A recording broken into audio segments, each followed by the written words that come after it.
La nouvelle interdiction de voyager aux États-Unis imposée par le président Donald Trump aux ressortissants de 12 pays, principalement d'Afrique et du Moyen-Orient, devrait entrer en vigueur ce lundi 9 juin 2025.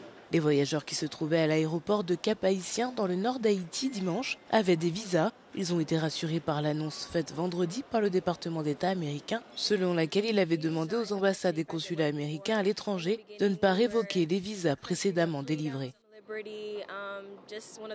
Haïti n'est pas dans le meilleur état possible. Au début, nous étions un pays de liberté, l'un des plus beaux pays du monde, et maintenant tout est corrompu à cause du manque de représentation, du manque de gouvernement. Il y a beaucoup d'enlèvements, de meurtres, c'est vraiment mauvais en ce moment, et je pense que les gens ont besoin de s'échapper pour vivre leur vie littéralement, et je pense que c'est nul que les gens n'aient pas accès à la vie. Et je sais qu'il y a un Dieu, je sais qu'il est toujours à l'œuvre, et donc j'espère qu'il y aura un changement très bientôt, mais Dieu travaille à son propre rythme.